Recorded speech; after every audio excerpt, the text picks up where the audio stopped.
Welcome to The Standard. In Vancouver, I'm the senior producer of the program, Jonathan Roth. Tonight, the host of The Standard, Randall Mark, goes one-on-one with Jack Layton, leader of the federal New Democratic Party.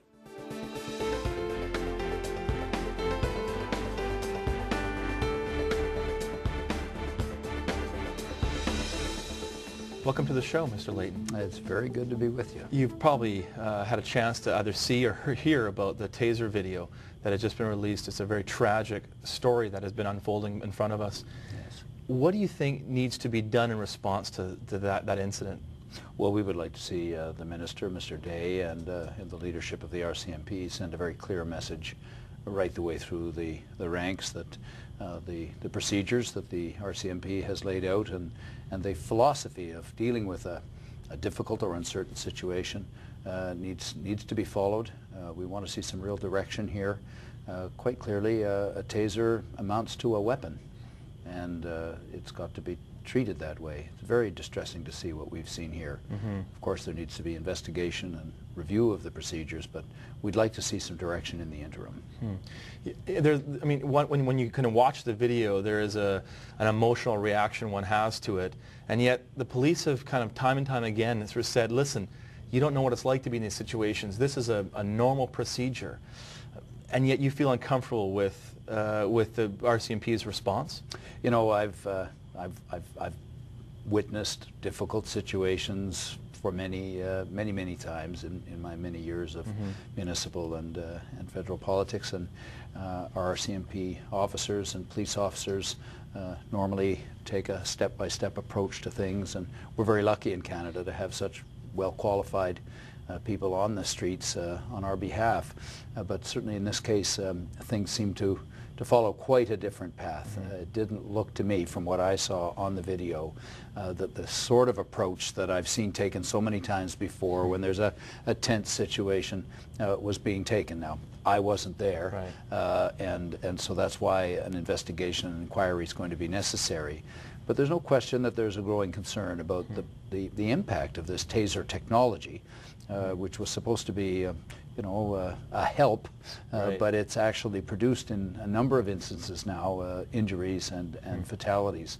So I think it's time to really relegate it to a last resort sort of status again, as it was originally intended to be. Moving on to a different topic, the Mulroney-Schreiber issue is obviously one that's on many of our minds. As you've kind of looked at the issue and it's been unfolding before the Parliament, what's the reaction and what's a comment that you have in regards to this issue? Well, it's very disappointing. I think a lot of people are shaking their heads and saying, what do we have to do to get a government that isn't involved and enmeshed in discussions of scandals? And are you saying that the current government is involved in this? Well, certainly involved in discussions of it. It's now dominating our question period and our headlines, and it's taking us away from the issues that the average person's concerned about. How are they going to deal with this squeeze that's on in this prosperous economy, so-called? Only a few seem to be doing well. A lot of people are really struggling, and yet getting those issues to the forefront of the discussion in the House of Commons is increasingly difficult because the $300,000 is being discussed, and before that it was money in brown bags and the Gomery inquiry into the previous Liberal government. So it's just sort of one after the other, Conservative, Liberal, Liberal, Conservative, back and forth. And do you see Mr. Harper as culpable in any of this? Well, I'm not a person who could judge that, but that's why we have to have an inquiry to look into all things. But it's, I think, very discouraging. I'll bet a lot of people are saying, why bother even going out to vote if this is what we end up with? And I think that hurts democracy. This increases voter apathy.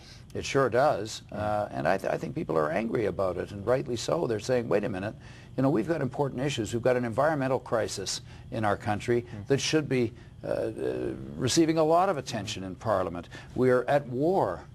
That should be under discussion. Let's talk about the environment for a minute. Sure. The recent polls have indicated that the Green Party is on the rise and even maybe surpassing the NDP in its overall appeal across Canada. How do you think about the Green? What do you think about the Green Party's advance in the minds of Canadians? Well, it's a one-issue party, and of course the environment is a really important issue for a lot of Canadians. Fortunately, they know when we talk to them that the NDP has the strongest platform on environmental issues when it comes to the members of Parliament. We've got a very, very strong team. Nathan Cullen, our environment critic from the great northwest of British Columbia, really doing a magnificent job. And we've tried to ensure that Parliament works on these issues. When Mr. Harper came down with a terrible bill that he misnamed the Clean Air Act, we said, look, let's get that to a committee and completely rewrite it. Let's have every party bring their best ideas forward. Let's create legislation that would put Canada in the forefront. And of course, Mr. Harper didn't like that, but we even had Mr. Dion saying he didn't think that was worth the effort, or the Green Party leader, same thing. But we did the work. We produced a terrific piece of legislation, and now everybody who initially was negative is in favor, with the exception of the Prime Minister, who's still hanging on to George Bush, and to the Prime Minister of Australia, who looks like he's about to lose his election. And so we're going to keep trying to produce results here. Let's stop subsidizing the big oil and gas companies. They don't need our money.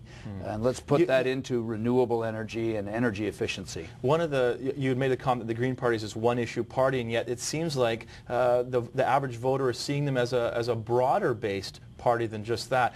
There's an interesting story that involves yourself about a dinner that you were raffling off or you were bidding off. Tell me that story. It's really interesting. Oh, well, we're raising some money for a foundation that was set up in the name of a journalist with the Globe and Mail, actually, an environmental journalist. And so at the press gallery dinner, we auctioned off dinner with Olivia and myself. Right. And that's always a lot of fun, and it raises money for a good cause. And the Green Party leader decided to buy it, so we'll get Is that going to be, has that dinner taken place yet? Not yet. They're working on the dates. Is that going to be awkward? Is it going to be not weird? At all. I meet with all kinds of people on all kinds of issues. I operate with an open door policy. I obviously don't agree with her when she supports Stéphane Dion for Prime Minister. I think that would be a mistake. I don't think he's got the leadership capabilities, and we're seeing it now. They're just sitting on their hands. Mr. Dion decries the notion of a Conservative majority, but he just gave Mr. Harper a majority. Because when 96 Liberals simply sit on their hands and don't vote on big tax cuts to corporations, on just the other day on a call for a forestry plan for Canada, they didn't vote at all, they just sat there. I mean, we think that you should stand up for Canadians and stand up on these issues.